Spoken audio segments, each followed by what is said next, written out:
savez que nos Chachamim nous disent que dans toutes les générations, quand nos Chachamim ont voulu négocier, annuler des décrets qu'avaient pris les descendants de Esav, en Europe, je m'excuse, j'ai fait une erreur il y a 2 cours, j'ai dit que la Gemara dit que les descendants de Esav sont en Espagne. Non, ils sont en Allemagne.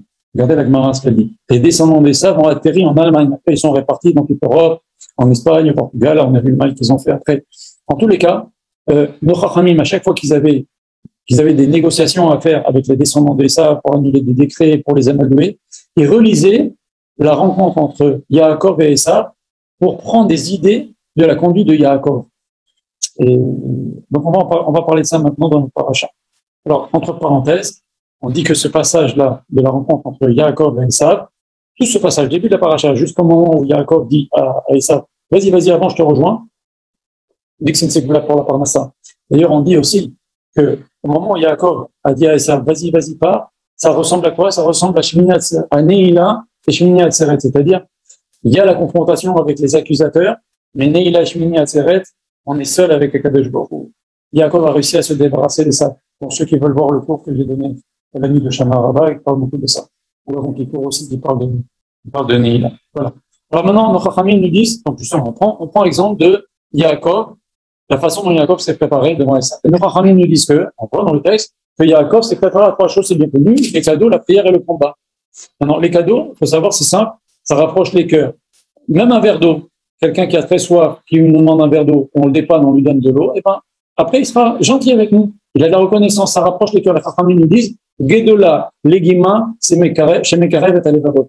Invite quelqu'un à manger chez toi, tu vas voir, il va devenir, on va devenir très amis. Mieux que ça, qui est Mekarev et Alevavot, c'est l'alcool. Faire attention à ça. Nous, toutes les halachot que notre Chachamim nous dit de ne pas boire de l'alcool en compagnie de non-juifs, etc. Parce que, vous remarquez des gens qui boivent de l'alcool, même s'ils se connaissent pas, ils boivent de l'alcool ensemble, ils sont copains, on dirait qu'ils sont copains depuis 20 ans. Ils rigolent et ça abaisse toutes les barrières, l'alcool. À ça, faire attention. Dans tous les cas, les cadeaux, c'est quelque chose qui abaisse les barrières, ça rapproche les cœurs. Et c'est l'occasion, justement, maintenant, de vous parler un petit peu de quelques petits exemples. Qu'est-ce qu'il y a encore voulu faire? Il a voulu lui donner du chauffage, en fait, ce qu'on appelle de la corruption, ok? Mais la corruption, elle est interdite uniquement envers les dayan. Elle n'est pas interdite dans les relations humaines de faire des petits cadeaux à gauche, à droite. C'est pas de la corruption, mais ça rapproche les cœurs. Alors, mais, par exemple, des fois, même dans le travail, j'en sais rien, c'est pas interdit de faire une boîte de chocolat, ou de faire un truc. Pourquoi pas? L'interdit de la corruption, pour nous, c'est de donner à un dayan. Okay, on n'a pas le redonner. Le moins de cadeaux à un dayan. À ce sujet, regardez ce que la Gemara nous raconte, quelque chose d'incroyable. Mon Rabbi, une histoire qu'il y avait avec Rabbi Ishmael, ben Rabbi aussi, ben Nalafta, qui avait donné une partie de son champ à un métayer. Et ce métayer, chaque vendredi, il lui apportait une partie de la récolte. C'était des fruits, il avait des vergers. Et un jour, Rabbi Ishmael voit son métayer arriver chez lui le jeudi. Et il lui dit, tiens, pourquoi tu m'apportes les fruits un jour plus tôt? Il dit, aujourd'hui, c'est le jour où les Dayanim jugent. Les Dayanim jugent le dimanche et le premier Mishnah dans tous les cas, ils jugent un jour en début de semaine et le jeudi. Et c'est pour ça que je suis venu en ville le jeudi. Pourquoi? Parce que je vais te demander de juger un Torah que j'ai avec quelqu'un. Alors, puisque je suis là, je te donne les fruits, je ne vais pas revenir demain, je te les donne aujourd'hui. Rabbi Ishmael a dit, comme tu m'as donné les fruits un jour plus tôt, je ne peux pas juger ton cas. Parce que sinon, j'ai déjà eu un petit intérêt. Tu m'as donné les fruits, c'est mes fruits. Ça fait partie de notre contrat. C'est mon salaire pour t'avoir loué le verger. C'est mes fruits. Je les aurai demain, de toute façon. Mais tu me les as donnés un jour plus tôt, je suis pas sûr que je ne peux pas juger.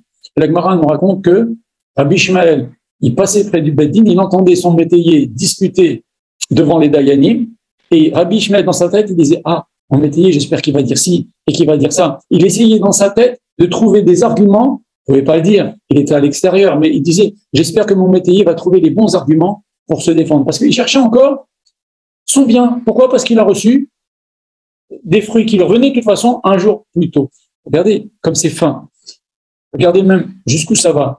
Les Chachamim me disent, si maintenant un Dayan, quelqu'un, le Dayan sait que monsieur A a raison contre monsieur B. Et monsieur A, il vient, il lui donne un cadeau. Et monsieur A lui dit, de toute façon, tu vas te donner raison, n'est-ce pas? Oui, je vais te donner raison. Alors prends mon cadeau. Il n'a pas le droit d'accepter. Même si pour dire la même chose que ce qu'il avait prévu de dire. Pourquoi? Parce que, nous disait Chachamim, le psak halakha, la décision du Beddin doit venir de la Torah. Et même si c'est la même décision qu'il va dire en recevant le cadeau, mais c'est plus la Torah qui parle, c'est le cadeau qui fait parler. Comprenez? Et ça, c'est l'important du shochat. Il faut faire très attention. Et même mieux que ça, la Torah nous dit que on n'a pas le droit, quand on a un din Torah, d'aller voir un des Dayanim et de commencer à lui raconter notre histoire. Dayanim, pardon, c'est pas nous qui n'avons pas le droit. C'est le Dayan qui n'a pas le droit d'écouter les personnes. Pourquoi? Parce que on commence tout de suite à prendre fait et cause pour la personne qui nous raconte. D'ailleurs, même aujourd'hui, dans les tribunaux non juifs, celui qui accuse l'autre et qui commence à raconter j'accuse du ci, j'accuse de ça dans l'acte d'accusation, eh ben déjà, c'est à l'autre de se justifier devant le juge. Donc, il y a aussi cet interdit pour les Dayanim. On va passer. Le Rav raconte aussi, dans un de ses livres, une histoire extraordinaire. Quand il était à l'Yeshiva, il y avait deux amis qui, d'un seul coup, ils ont commencé à rentrer dans une guerre. Ils sont devenus des ennemis du jour au lendemain. Et le Rav a essayé de faire le shalom entre eux, mais ils ne savaient pas quelle était la Nekuda. Pourquoi ils sont mis d'un seul coup à se haïr? En désespoir de cause, il leur a dit un des deux, qui était son ami, il lui dit, écoute, regarde ce que tu vas faire. Tu sais où est sa chambre. Tu rentres dans sa chambre et tu lui mets, chaque 2 jours, tu lui mets un paquet de biscuits dans son placard. Tu dis pas que c'est toi, il te voit pas. Tu vois quand il n'est pas là. Est-ce que c'est ce que son ami a fait? Donc, une des personnes qui était en haine contre l'autre, mais qui voulait faire le shalom, mais l'autre voulait rien entendre, elle est partie chez l'autre, elle a mis dans son placard un paquet de biscuits tous les 2 jours, sans dire que c'était elle, sans que l'autre puisse reconnaître que c'était elle. Eh ben, sans le savoir, l'autre, son cœur s'est ramolli, et finalement, ils ont fait le shalom, ils sont redevenus amis comme avant. Grâce à quoi? Grâce à du shochad, grâce à un cadeau, la force du cadeau, même si on n'est pas au courant qui nous a donné le cadeau. Et nos Chachamim nous raconte une histoire, je ne sais pas si c'est nos Chachamim ou une histoire qui est arrivée après, non, c'est une histoire qui est arrivée après, mais c'est marqué aussi dans le livre du Rav que, il y avait un jour un Dayan, il comprenait pas pourquoi, lors d'un din Torah, il avait vraiment donné envie il était plus arbitraire, comment vous dire, il était plus impartial comme dans les autres dîners Torah. Il avait envie de donner vraiment raison à un des deux, vraiment raison comme raison. Et quand il a vu ça, il a mis fin au din Torah, il a dit, on arrête tout, je veux réfléchir. Et on reprend le din Torah demain. Il est parti le Dayan, il a mis son manteau qui était dans le couloir, et qu'est-ce qu'il a trouvé dans le manteau? Un billet. C'est-à-dire le Dayan, pendant qu'il jugeait, il a reçu un billet, mais il ne savait pas. L'autre lui a mis dans la poche de son manteau. Une des deux parties, il l'a mis dans la poche de son manteau. Eh bien, sans le savoir, ça a eu de l'effet sur l'esprit du Dayan. Donc, regardez la force du cadeau. Voilà. Donc, au début de notre paracha, on voit, maintenant, c'est le titre que j'ai donné à ce cours, quelque chose d'incroyable. Le secret que Yaakov Avinu a voulu apprendre à toutes les générations. Écoutez, c'est extraordinaire. On voit, au début de notre paracha, on dit à Yaakov, que Yaakov envoie des anges, des vrais anges, qui frappent Esav, qui frappent les soldats de Esav. Le Midrash dit que les anges sont venus, ils ont frappé les soldats de Esav, ils frappent Esav, ils disent, mais qui vous êtes? Ah, on est les descendants de Yitzhak, nous. Esav, c'est les descendants de Yitzhak, ils frappent. On est les descendants d'Abraham, on le frappe.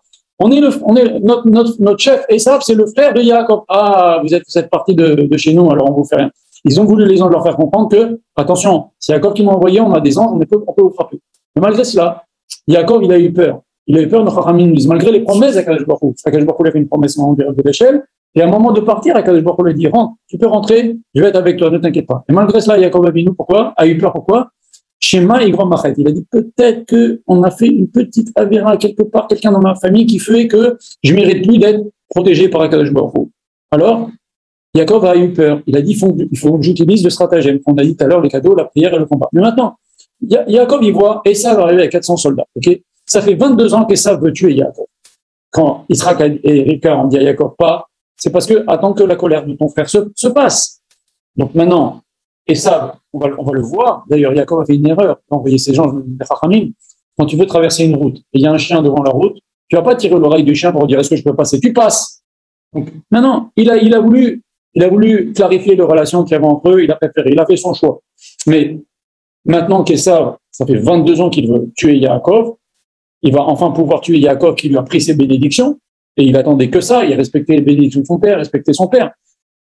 Et c'est des bénédictions de la richesse matérielle. Voilà que Yaakov, au lieu de lui dire, tu sais, les bénédictions ne m'ont rien fait, il cache un peu sa richesse, il met un peu sa richesse à gauche, à droite, pas du tout. Qu'est-ce qu'il fait Yaakov? Il lui dit, tu sais, j'ai des taureaux, j'ai des ânes, j'ai des serviteurs, je suis devenu quelqu'un d'extrêmement riche. Tiens, d'ailleurs, je t'envoie des cadeaux. Il envoie des cadeaux royaux, des dizaines de bétail, des dizaines même des chameaux, des machins. Il envoie plein, il envoie.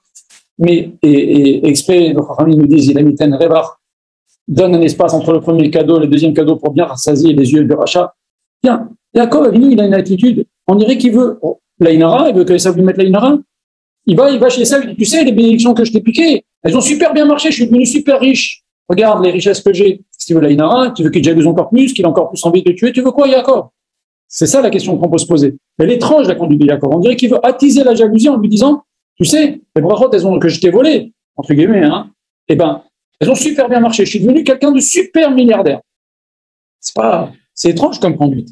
C'est vraiment étrange la conduite de Yaakov. Ça mérite une explication. Alors le nom Elimelech, et ça, faut vraiment connaître ce yesod-là. Mais vous le savez déjà, vous allez voir.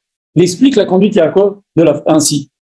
Il a dit que Yaakov a voulu dévoiler au Bnei Israël, dans toutes les générations, un énorme secret. Quel est le secret? Voilà le secret qu'Yaakov a voulu nous dévoiler. Par sa conduite qui semble étrange et contraire à toute logique et contraire à ses intérêts.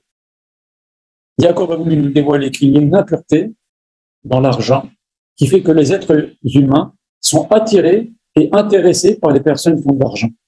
Il y a même des journaux comme ça, des trucs de people, de machin. Les gens, ça les intéresse. Au contraire, ils sont contents s'ils ont des problèmes. Mais je veux savoir ce qui se passe à celui-là qui est riche. Ça fait marcher les journaux. Les gens sont intéressés par ce qui se passe auprès des gens riches. Et pas seulement, ça les passionne. Mais si une personne a le choix entre deux possibilités, nous dit Noam Elimelech, parler avec quelqu'un de très riche. Je vais parler avec, comment il s'appelle, Elon Musk ou avec Bill Gates. Hein, je vais parler avec lui pendant un quart d'heure. OK? Il va pas me donner d'argent. Je vais parler avec lui seulement. OK? Option numéro 1. Option numéro 2, je vais parler avec un rendez-vous de travail, je vais gagner de l'argent. Mais un mec normal, un business normal, un travail, un rendez-vous de travail. OK? Je vais gagner de l'argent avec celui-là, mais c'est pas un milliardaire, c'est un mec normal. Et je vais passer un quart d'heure avec un milliardaire et je vais pas gagner d'argent.